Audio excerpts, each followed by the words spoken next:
සුබ දවසක් ඔබට. අද දවසේ දේව වචනය. ස්වාමින් වහන්සේගේ වචනය පිරිසිදුය. ගීතාවලිය 12 වන පරිච්ඡේදය 6 වන පදය. අශුද්ධ වූ ජීවිතයක් ගත කරන්නෙක් නම් ඔබ.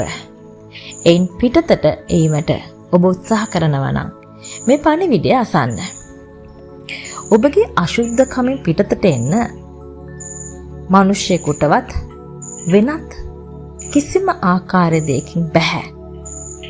ඒ කල හැක්කේ ඒ අශුද්ධකම පහ කළ හැකි යමක් ඔබගේ ජීවිතයේ බලපෑමක් කළොත් පමණයි. ඔබ දන්නවද දෙවිඳුන්ගේ වචනය මේ පොළවේ සත්වරක් පවිත්‍ර කර රත්හන් හා සමානයි.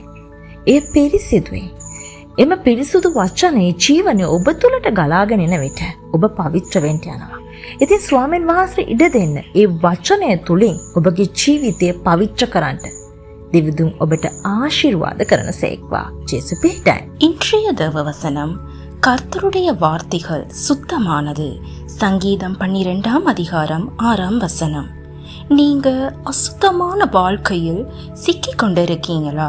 அதிலிருந்து வெளியே வர முயற்சி செய்கிறீங்களா? அப்படியானா இந்த செய்தியை கவனமாக கேளுங்க.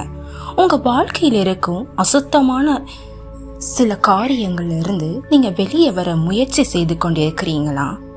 மனிதர்களால் உங்களை மாற்ற முடியாது. எந்த மனித முறைகளினாலும் உங்களை சுத்தமாக்க முடியாது. அதை சுத்தமாக்க தேவனால் மாத்திரமே கூடும். தேவனுடைய வார்த்தை இந்த உலகிலே மிகவும் சுத்தமானதும் பரிசுத்தமானதுமாகும். அந்த பரிசுத்தமான வார்த்தையை உங்க இருதயத்துக்குள் வரும்போது அது உங்க வாழ்க்கையே மாற்றிவிடும். உங்க சிந்தனைகளை மாற்றும், உங்க இருதயத்தை சுத்தப்படுத்தும், உங்க வாழ்க்கையை புனிதமாக்கும். எனவே நீங்க தேவனுக்கு உங்க வாழ்க்கையில இடம் கொடுங்க. கர்த்தருடைய வார்த்தை உங்கள் வாழ்க்கைக்குள் வரட்டும். அது உங்களை சுத்தப்படுத்தி பரிசுத்தமான வாழ்க்கைக்கு உங்களை அழைத்து செல்லும். தேவனுடைய வார்த்தைக்கு உங்க இருதயத்தை திறந்து இடம் கொடுங்க. தேவன் உங்களை ஆசீர்வதிப்பாராக.